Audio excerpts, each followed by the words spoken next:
Николай Хайтов отдава 2 десетилетия от своя живот в търсене на истината за гроба на Васил Левски.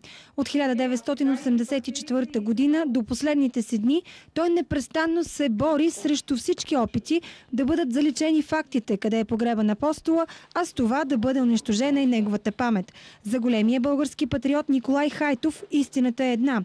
Левски е бил погребан в църквата Света Петка Самарджийска, която се намира в подлеза на ЦУМ в София. Свидетелствата за това Хайтов разкрива в поредица от книги, сборници с исторически и археологически документи, между които и гробът на Васил Левски. Именно върху страниците на този сборник Николай Хайтов оставя своя завет на писателя Ивайло Христов.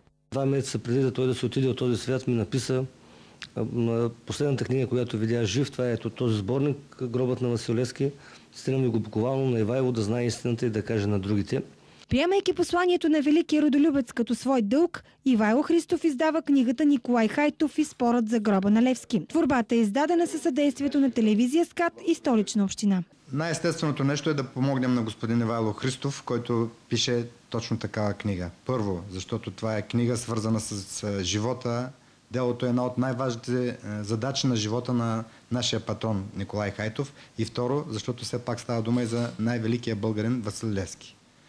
1600 лева отпуснати от столичната програма Култура за тази полезна и родолюбива книга са едно нищо на фона на 1 милион, които столичната община предназначава за творците на София. Книгата все пак отговаря на един много възлов въпрос. Как се отнесъл българския народ към обесения Васил Левски? Дали той е оставен в позорните гробища на София, които са намирали близо до днешният паметник, или са намерили сърцата и достойни хора, които да го погребат по-християнски. Търсенето на истината за гроба на апостола на свободата не спира до тук. Както е казал и Хайтов в своите книги, наш дълг е да се изпълни последното желание на Левски, който е поискал да има гроб и всеки да го знае.